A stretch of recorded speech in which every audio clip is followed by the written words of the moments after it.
The scream came at 2:03 a.m., and Lucinda Fagbenro was already awake to hear it.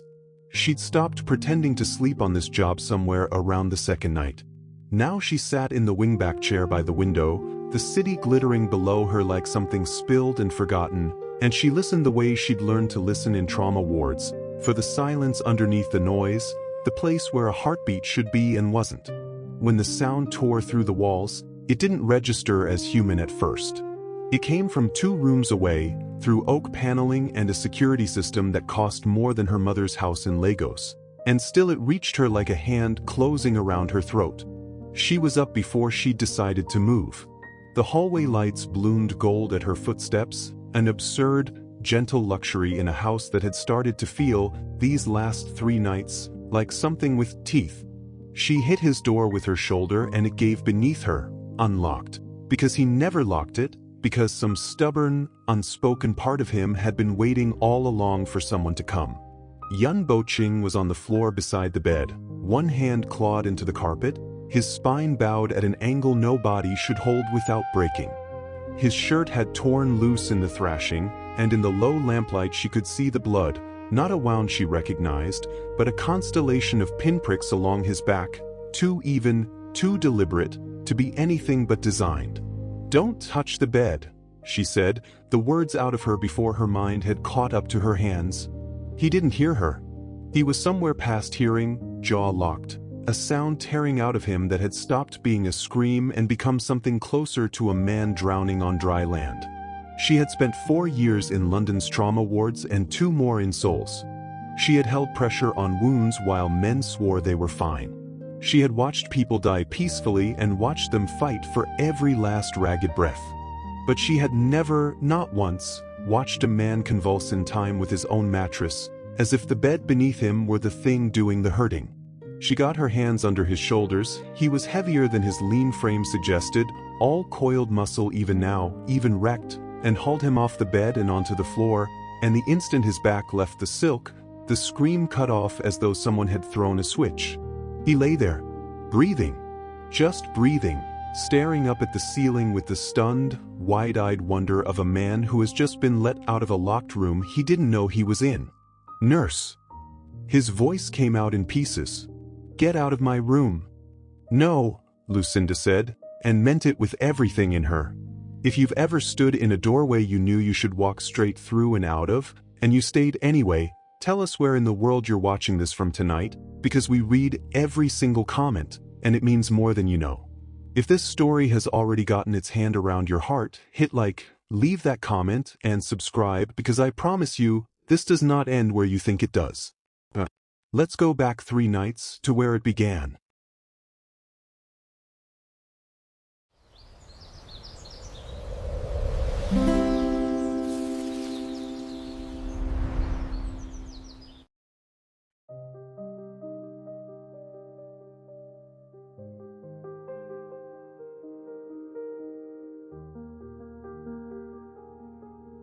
The agency had called it a private care assignment, the kind of vague phrasing that should have made her more cautious than it did. Off the books. Cash heavy. A 6-week minimum and a non-disclosure agreement thicker than the actual contract, which she'd read twice at the agency office, the fluorescent lights humming overhead, because 6 weeks of that money would clear her mother's surgical debt in one clean stroke and leave enough besides for her to finally breathe. The client is a businessman, the recruiter had told her, not quite meeting her eyes. Very high profile. He values his privacy. What's the diagnosis? His physician will brief you on site. She should have heard the warning in that. She didn't, not yet, not with the weight of her mother's hospital bills still sitting on her chest like a stone she couldn't put down. The tower rose above the Han River in a way that made her tilt her head back just to find its top floor, all glass and quiet arrogance, the kind of address that didn't appear on delivery forms. A driver collected her at dusk, and security checked her twice before waving her through to a private elevator she'd never be given a key to, only ever escorted through, like a guest who hadn't quite earned the trust of the house. Dr. Park Ji-hoon met her at the door. He was tall and unhurried in the particular way of men who have never once had to run for anything, his smile arriving a half beat before his words, Every single time, a small thing, and she noticed it, and told herself, foolishly, not to read anything into it.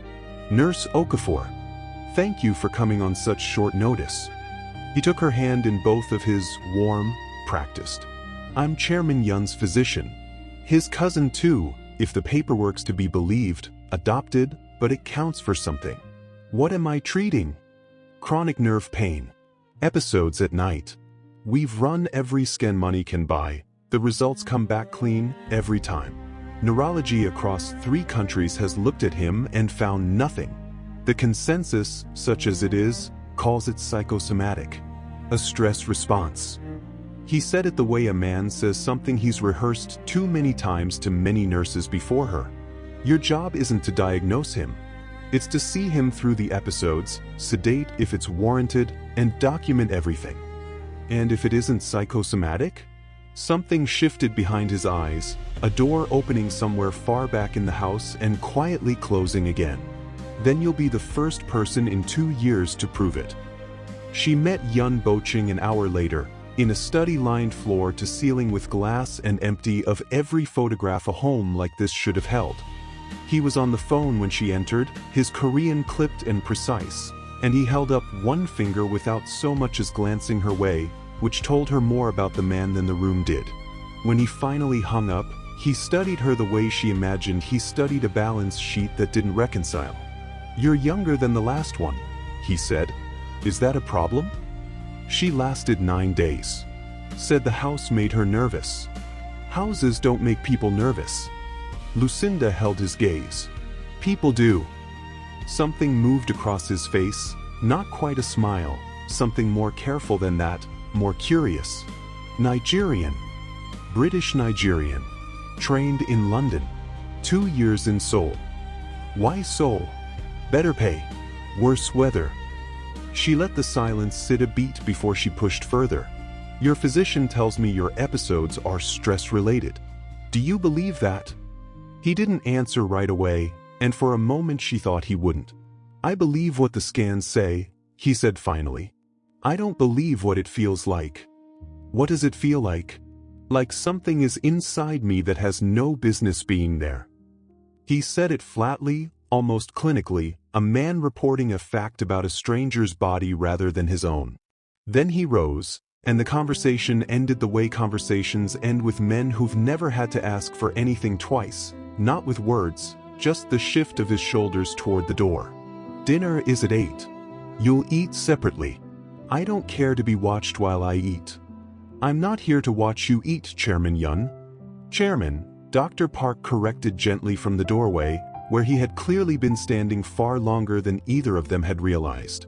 Lucinda filed that away too, the way she filed away everything in those first days, the guards who rotated on a schedule that made no sense for a legitimate business, the way Boching's phone lit up with numbers and never once with a saved name, the way the household staff seemed to hold their breath whenever Dr. Park entered a room, as though quiet had been trained into them like a reflex rather than offered as a courtesy. She wasn't the only one keeping her own counsel in that house. On the second afternoon she found the head housekeeper, a soft-spoken woman named Mrs. Yang, refolding the same stack of towels in the linen room 3 times over, her hands busy and her eyes very far away. You've been here a long time, Lucinda said, mostly to fill the quiet. 11 years. Since before the old chairman passed. Mrs. Yang didn't look up from the towels. Was he like this? The father? Harder. Colder. A pause, weighed carefully, the pause of a woman deciding exactly how much a stranger deserved. But he knew who to trust. His son doesn't have that luxury anymore. Everyone who raised that boy wants something from the man he's become. Including Dr. Park?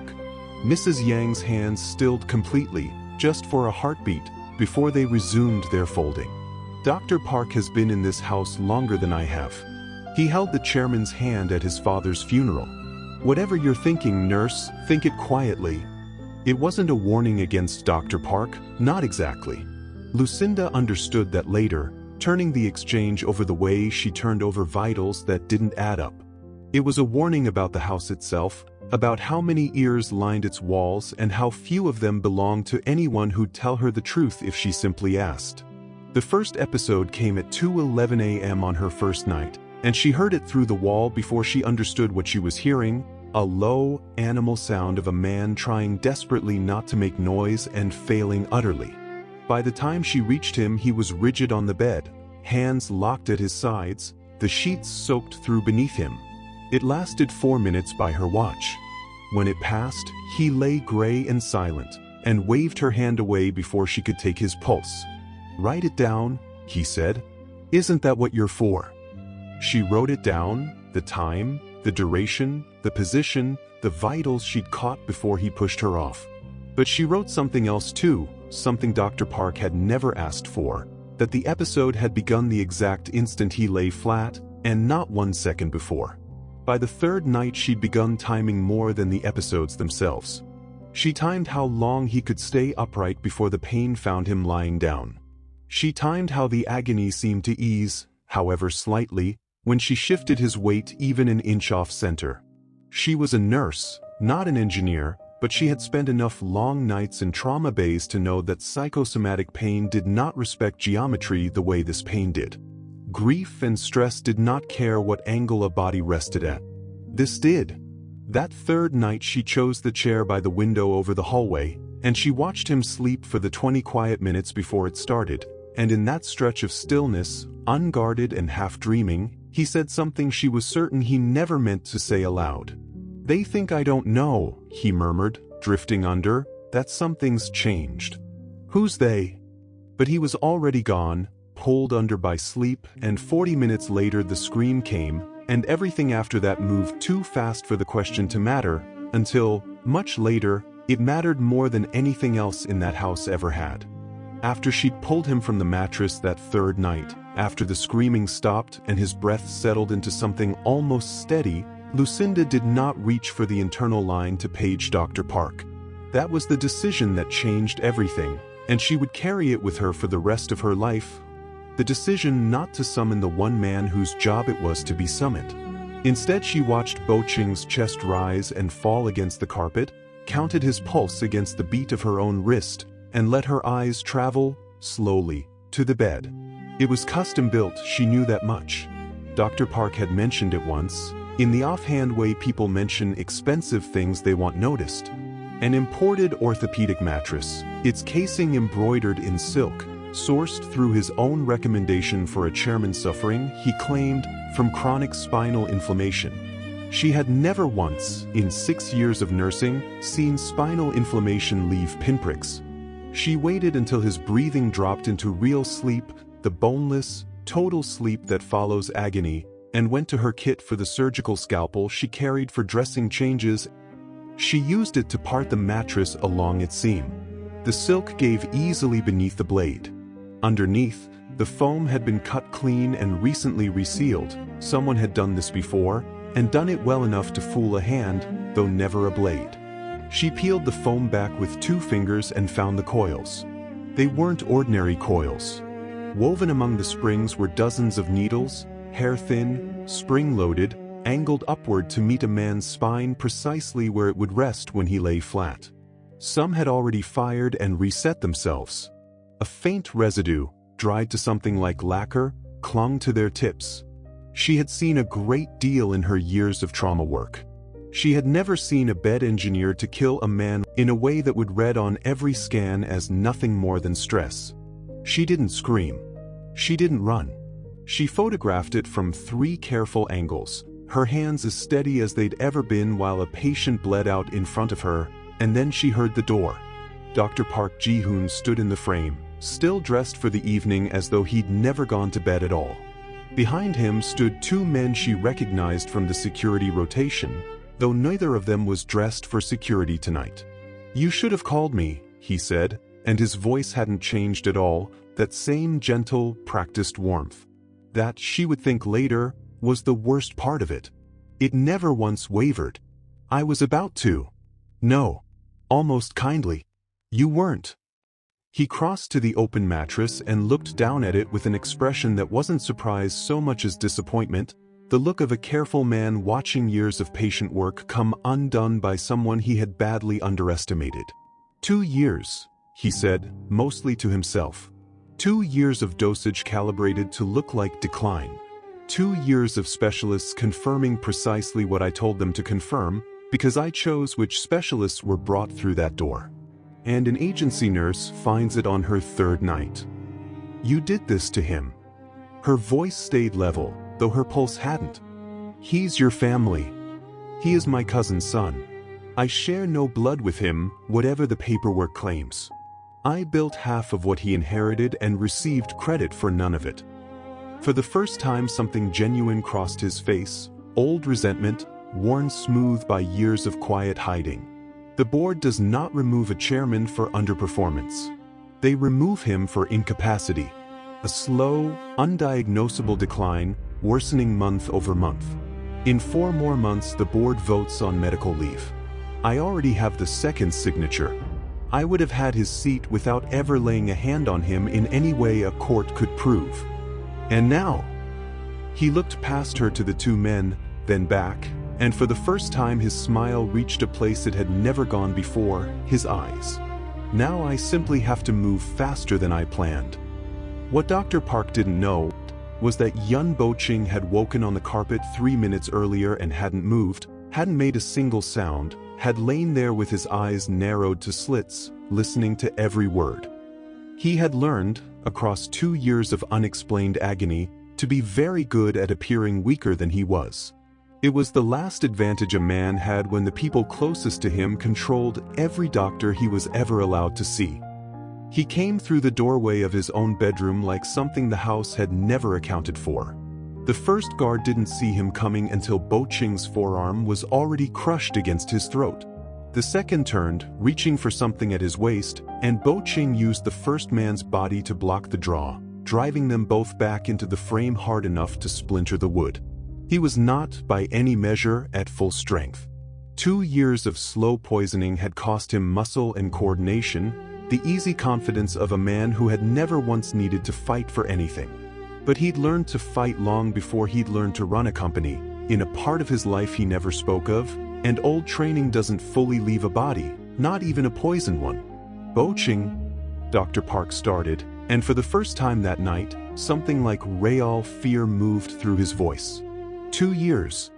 Boching's own voice had none of the wreckage of the episodes left in it now. It was flat and clear and terrible. I thought I was dying, Ji-hoon. I thought I was losing my mind. I let you tell me it was stress. And every single night you came into this room and reset the needles yourself. I never wanted. Don't. He'd taken the second guard's weapon now, and he didn't point it anywhere dramatic, just held it low and steady, the way a man holds something he genuinely knows how to use. You could have asked me. Whatever you wanted. A seat on the board. Control of the northern routes outright. I would have given you most of it, if you'd only asked instead of building a bed to kill me in. You don't understand what it is to ask a Yun for anything. Dr. Park's hands were trembling now, and Lucinda understood it wasn't fear at all. It was grief, warped past recognition by years of being forced back down. I asked when we were 26. I asked your father directly, to his face, for a director's title I had already earned twice over. He laughed. A Park sitting where a Yun belonged. I never asked him again. I built around the answer instead. So you poisoned me rather than grieve him. I poisoned you because you were the last obstacle standing between me and everything I was told I could never have. He straightened, and whatever softness had crept into his voice a moment before vanished, replaced by the same rehearsed calm he'd worn since the day Lucinda had first shaken his hand. Everything is on you, he said, and gestured, and the shootout Lucinda would remember for the rest of her life began with that single motion of his wrist. Gunfire in a penthouse sounds nothing like it does anywhere else. The walls throw it back at you, close and sharp, with no open sky to thin it out. Lucinda went to the floor on instinct, dragging Boching's discarded jacket over the exposed mattress as if that mattered, as if anything mattered but clearing that doorway. Boching fired once, controlled, and one of Dr. Park's men went down clutching his shoulder. It bought them 3 seconds. 3 seconds was enough for him to get an arm around Lucinda and pull her through the connecting door into the study, where a panel beside the bookshelf slid open at his palm print and revealed a steel-lined room no larger than a closet. "Get in," he said. "I'm not leaving you out here." Lucinda. It was the first time he'd used her name, and she noted it even then. He looked at her 1 second too long for it to be only about strategy, and then made the choice she suspected he'd have made anyway, given more time. He pulled her into the panic room with him and sealed the door. 30 square feet of steel, a medical kit bolted to the wall, a bank of monitors showing the hallway feeds, and muffled through the door, Dr. Park's voice ordering his men to breach. "They'll cut through," Boching said, pale now, the adrenaline burning through whatever strength the poison had left him. 10 minutes. Maybe less. Lucinda was already moving. She got him sitting, found the graze at his side he hadn't even registered, and pulled what she needed from the kit. "You're going into shock," she said. "Blood pressure's dropping. I need you upright and I need you talking to me." "About what?" "Anything. Why does your cousin hate you enough to build a murder mattress?" A sound came out of him that might have been laughter, if there'd been any real air behind it. "Because I was given something he believes he earned. He isn't entirely wrong." She found the epinephrine in the kit, standard emergency stock, and prepped it while he watched her hands with the focus of a man committing something to memory he expected to lose. "This is going to feel like your heart trying to leave your chest," she told him. "It's meant to. It'll buy you 10 minutes of strength you don't currently have. Use it well, you'll pay for it after. You've done this before. Hold still." The injection hit him like a current. His breathing sharpened, color flooding back into his face too fast, his hands steadying on the gun he'd carried in with him. Outside, the breaching tool began its work against the steel door, a high, grinding whine of metal on metal. "When that door opens," Lucinda said, checking the weapon cylinder with a competence that surprised even her, "you are not doing this alone. You're a nurse." He looked at her then the way he had that first afternoon in the study, searching for the number that didn't add up. Except this time he wasn't searching for a flaw. He was searching, she would understand much later, for the exact moment he'd stopped being able to imagine the rest of his life without her standing in it. The door gave. What followed in the next 90 seconds would be reconstructed later by his own security team from the hallway cameras, and none of them would quite believe it. A poisoned man on the edge of collapse and a nurse with a borrowed weapon, holding a doorway against 4 of Dr. Park's men, buying enough time for Boching's real security detail, alerted at last, minutes too late, to reach the floor. Dr. Park was the last one standing when it ended, disarmed, bleeding from a graze of his own, kneeling on the study floor with the particular stillness of a man who has run entirely out of moves. Boching stood over him a long moment. Lucinda watched him choose, visibly, not to end it there, though some part of him plainly wanted to. "You'll answer to the board," he said. "Publicly. Every falsified scan, every doctored panel, every signature you forged for that vote. I want the whole company to watch you lose everything you tried to take from me." "That's worse than killing me," Dr. Park said, and for once, he wasn't performing anything at all. "I know," Boching said quietly. "That's rather the point." 3 months later, the Yan Corporation held its annual gala on the top floor of a hotel overlooking the same river the penthouse had always faced, and Lucinda Fagbenro attended not as staff and not quite as a guest, but as the company's newly created chief medical director, a title Boching had invented for her because no existing position covered what she had actually done. She wore green. He introduced her all night to men who ran shipping lines and men who ran things they never named directly, and every time he used the same words. "This is Dr. Okafor. She's the reason I'm alive to bore you at this party." He said it like a joke. He meant every syllable of it. Dr. Park's fall had come exactly as he'd feared it would, public, thorough, stripped of the 2 decades of loyalty he'd used for so long as cover. The board hadn't needed much convincing once the falsified record surfaced. She thought sometimes about the version of her life where she'd never taken the assignment at all, where she was still on rotation at the hospital in Gangnam, exhausted and underpaid and blissfully unaware that a mattress could be engineered to kill a man slowly enough to pass for fate. Boching, is it over? He didn't answer right away, and that told her something she'd already half suspected. The company's stable. My cousin is finished. The board trusts me again, mostly because they're afraid not to. He looked out at the river, the lights strung along it like something arranged on purpose. But men like Ji-hoon don't build plans like that alone. He had help I haven't traced yet. Money moved through accounts I don't control. I think it's over for now. I don't think it's over for good. She was about to answer when a member of the catering staff passed close behind her, his hand brushing her bag with practiced carelessness, gone before she'd fully registered him. She thought nothing of it until they were in the car afterward, and she reached into her purse for her phone and found, instead, a black envelope that had not been there when the night began. Inside was a single photograph, her mother, on the porch of the house in Lagos, taken from across the street, recent enough that she recognized the dress her mother had worn to church 2 Sundays before. Beneath the photograph, one line, typed, unsigned. The needles were just the beginning. Lucinda sat very still in the moving car, the photograph resting in her lap, and felt a cold that had nothing at all to do with the weather. Lucinda. Boching's voice had changed completely, every trace of the party gone from it. What is that? She turned the envelope so he could see it, and watched his jaw tighten in a way she hadn't seen since the panic room. That's not Ji-hoon's handwriting, he said. And it's not his kind of message. Then whose is it? He didn't answer. He was already reaching for his phone, already dialing a number she'd never once heard him use, his voice dropping into the register he kept for the parts of his life he never explained to her, and for the first time since the night she had sliced open a mattress and found something no one was ever meant to find, Lucinda understood that she hadn't uncovered the end of a conspiracy.